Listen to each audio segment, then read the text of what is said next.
Siempre hablamos de prevención cuando hablamos de salud, pero hoy especialmente porque vamos a hablar de vacunas.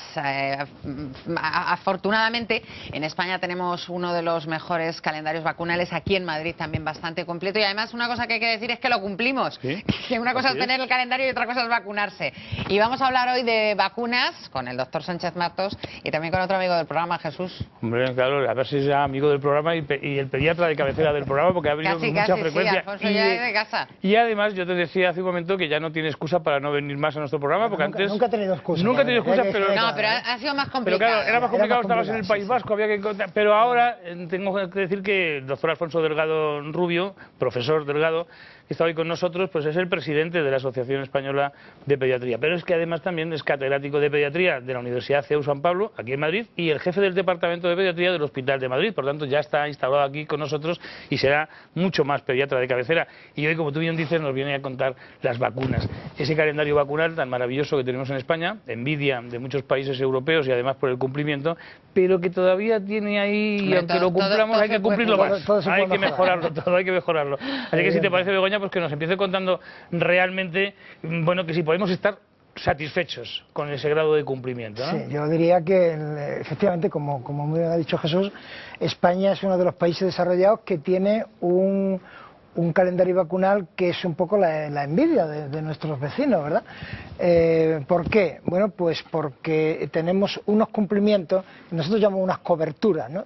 Tenemos unas coberturas vacunales que se aproximan al 100%, es decir, que es que los niños, el calendario vacunal que está en las distintas comunidades autónomas, lo cumplen, sus padres los llevan, que los niños se vacunen, y prácticamente el 100% de nuestros niños están vacunados frente a todas aquellas enfermedades que son prevenibles por vacunas y que han demostrado además que se ha conseguido, por ejemplo, erradicar una enfermedad tan grave como fue la viruela en su tiempo, que asolaba a las poblaciones. La polio también. La polio prácticamente en nuestro país está erradicada y prácticamente está erradicada del mundo, solamente quedan ¿Sigue algunos... siendo el vacunón ese deja la marca que tenemos no, todos no, en el no, brazo? esa es la vida. No, ya pasó la historia. La polio, no. No, la polio es ahora... No, ya no se da por vía oral. ¿Tampoco? No, se da cambia? unida a otras vacunas, por ejemplo, unida a otras vacunas en la vacuna combinada hexavalente o pentavalente. Y esto es algo que también las familias deben saber, porque hay vacunas que se llaman vacunas combinadas en las que con un único pinchazo se pueden administrar contra 5 enfermedades en el caso de la pentavalente y contra 6 enfermedades en el caso de la hexavalente. Por lo tanto, como hay muchas vacunas que poner a los niños, es muy importante que tener vacunas combinadas para evitar los pinchazos, porque los niños no son alfileteros. Por eso mejora el cumplimiento. Ahora, si os parece, podemos ver qué es lo que piensan nuestros espectadores que hemos salido con la cámara y les hemos preguntado. ¿Os parece? A ver. Vamos a ver qué es lo que piensan. Las vacunas para prevenir enfermedades. ¿Usted ha cumplido con el calendario vacunal de sus hijos? Sí, claro. ¿Con todos? Claro, sí, cuando eran pequeños. La del tétano y todas esas, pues sí, pero bueno, cuando son pequeñas y nada más. La vacuna del papiloma humano. Sí, tema conflictivo, ¿eh? Tema muy conflictivo. El virus de papiloma, me suena, pero ahora mismo no sé. La mayor es que ya tiene 18 años y bueno, estamos ahí mirando porque bueno, tampoco me han aconsejado que sea efectiva al 100% y estamos hablándolo con los ginecólogos y la pequeña tiene 13, cuando haga los 14, sí, claro. ¿No tienes miedo de vacunarla? Miedo no, lo que no sé si tengo toda la confianza que sería lo necesario en la vacuna, pero vamos, miedo. Bueno, pues ya ves que hay cumplimiento, pero todavía hay un poco de dudas en algunas vacunas. Pero hay una cosa que yo no sé si estoy equivocada. Vamos, yo tengo entendido que además, dependiendo de cada comunidad autónoma, el calendario de vacunas cambia ligeramente a lo mejor. Sí, hay comunidades que incluyen vacunas que no están incluidas en otras. Yo sé que en Madrid tenemos alguna más que, por ejemplo, no está en otras. Efectivamente. Hombre, una de las cosas que nosotros estamos luchando desde hace muchos años es de que en España, en toda España, haya un único calendario vacunal, digamos, infanto-juvenil, ¿no? Hay que reconocer que la Comunidad de Madrid es en este momento la que tiene el mejor calendario vacunal de todas las comunidades autónomas españolas, porque incluye la vacuna antineumocócica conjugada dentro de su programa como vacuna gratuita y que incluye también la vacuna de la varicela como vacuna que se pone a los 12-15 meses, entre los 12 y los 15 meses. Porque hay otras comunidades que la ponen a partir de los 12 años. Cuando ya han pasado todos los niños claro, la varicela. El 90% de los niños han pasado la varicela. No tiene mucho sentido porque está claro que la varicela es una enfermedad extraordinariamente contagiosa y que además los niños la padecen sistemáticamente si no vienen vacunados, ¿no?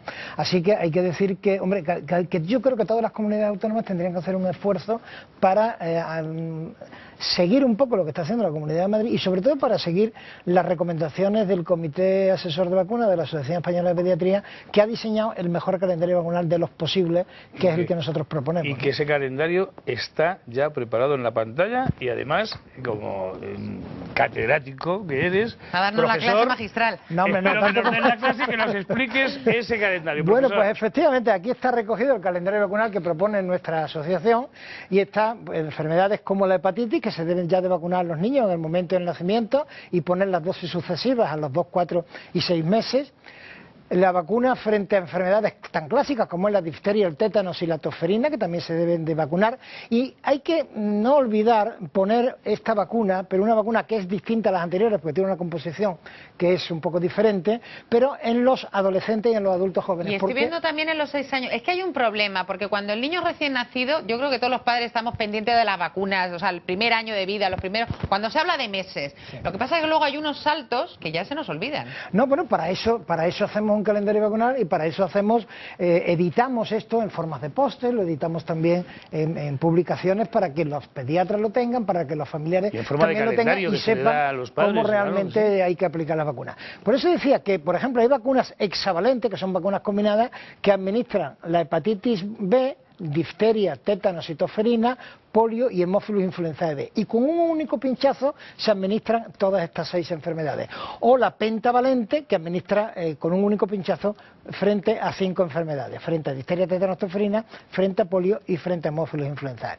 Después la vacuna frente al meningococo. El meningococo realmente es un germen que produce graves enfermedades como la meningitis meningocócica y la sepsis meningocócica fulminante, que es aún más grave, que está incluida en el calendario vacunal. La vacuna triple vírica, que asocia sarampión, rubeola y parotiditis. La vacuna las paperas, ¿no? Exactamente, parotiditis son las clásicas paperas, ¿verdad? La varicela, que es una enfermedad que también nos debemos de proteger frente a ella, porque no es una enfermedad que no es siempre tan leve como la gente cree. Hay un porcentaje de varicelas que tienen complicaciones, un 6-8%, algunas que pueden llegar a ser incluso muy graves, y 1 de cada 50.000 niños con varicela fallece. Por lo tanto, si podemos vacunar frente a esta enfermedad, mucho mejor. La vacuna frente al neumococo, que es la que se pone en la Comunidad Autónoma de Madrid dentro de su programa, y que en España pues prácticamente el 60% de los niños están vacunados, pero que son los padres los que pagan la vacuna. La vacuna frente al papilomavirus, que se debe de poner en las niñas prepúberes antes de que inicien sus relaciones sexuales, y además porque es el momento ideal en esta época de la vida cuando su sistema inmunitario fabrica una enorme cantidad de anticuerpos, por lo tanto es el momento ideal. Y después la vacuna frente al rotavirus, que esta no está incluida en los calendarios vacunados de las comunidades autónomas, y el rotavirus es un... Eso te iba a preguntar, el rotavirus, acláranos.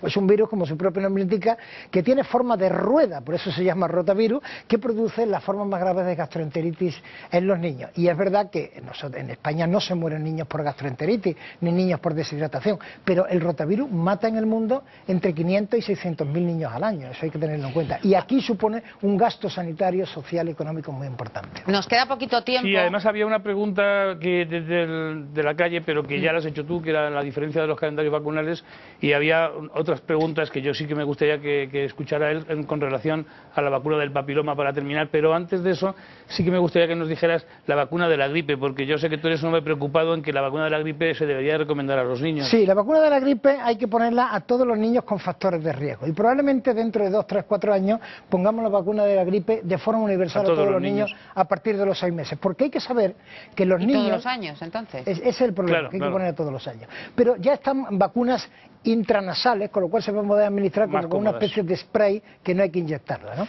Pero los niños son los grandes transmisores de gripe Claro, Son los niños los que infectan a sus padres y a sus abuelos de la gripe, y la gripe en las personas mayores puede llegar a ser muy grave. Y la vacuna frente a la hepatitis A, que estamos muy desprotegidos frente a la hepatitis A y tenemos que tener mucho cuidado cuando viajemos a países donde la hepatitis A es endémica, países con malos niveles de socioeconómico, de desarrollo, sanitario, y el riesgo de una hepatitis A, que en los niños pasa prácticamente desapercibida y es asintomática, en las personas mayores puede llegar a ser grave, incluso producir formas fulminantes de hepatitis. Importante el tema de la vacuna de la gripe. Si te parece, profesor, vamos a escuchar esas preguntas que tienen que ver con la vacuna del papiloma, que a la gente también le preocupa, porque se nos acaba el tiempo, si te parece.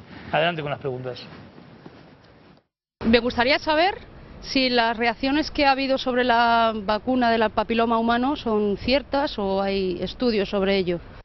Pues nada, me gustaría saber si la vacuna del papiloma humano va a ser efectiva ya de por vida o va a tener que tener recordatorios cada X tiempo, porque no va a perder el efecto.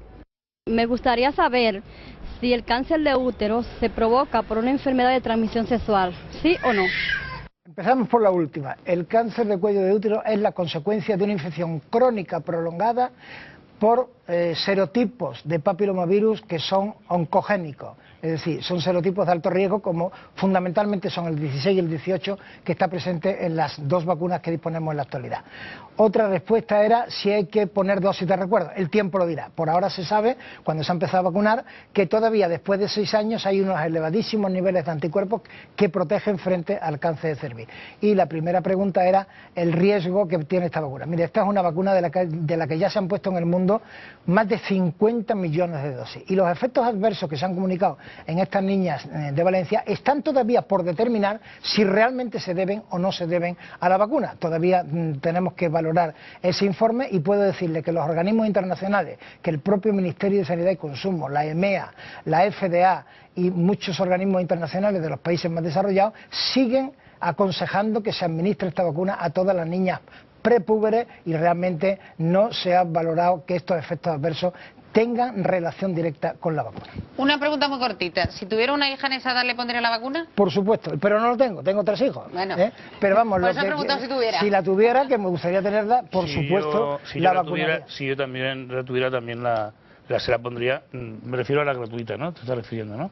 Pero si tuviera una niña de 14 años y otra de 16, me reclamaría que a la de 16 también se lo pusieran gratuita, ¿eh? Sí, es otro debate en otro momento. Es otro debate. Lo digo porque son muchas ya es un debate económico, ¿no? ¿no? Relaciones que han empezado, ¿no? Es que claro, es que son preguntas bueno, que nos hacen... presumimos que a los 12 años no han empezado las relaciones, presumimos. Por eso se propone esa edad. De todas formas, tenemos muchísimas más cosas que saber, no nos da tiempo, la televisión es así. Está saliendo la dirección de la página web de la Asociación Española de Pediatría, donde pueden ustedes ver toda la información, y además me consta que hay hasta una consulta específica online para que ustedes puedan consultar, y ellos, los pediatras, a través de esta asociación, les contestan puntualmente. Efectivamente, nosotros tenemos una página web que, dentro de las páginas web de la sociedad científica, una de las que está, digamos, mejor valorada, que hace unos 10-15 días la Organización Mundial de la Salud la recomendó como página web, lo cual es muy importante, que un organismo como es la OMS recomiende nuestra página web, porque es especialmente fiable, son las palabras exactas. Y desde luego también el Comité Asesor de Vacunas, que hace una labor extraordinaria, tiene abierta en nuestra página web un consultorio donde se pueden dirigir todos los padres a hacer las preguntas que consideren oportunas, que en un plazo no superior a 48 horas tienen su contestación específica al tema, la cuestión, la inquietud que les puede preocupar. Pues doy fe de ello, así que ya saben ustedes la página de la asociación, que es AEPED, Asociación Española de Pediatría.es. Muy fácil, muy sencillo. Muchísimas gracias, profesor. Muchas gracias, Begoña. Nada, hasta mañana. Muchas gracias. Y mañana hasta más salud. la próxima. Hasta cuando queráis. Ya está aquí con nosotros, ya está instaurado. Claro que sí, gracias. Muchísimas gracias.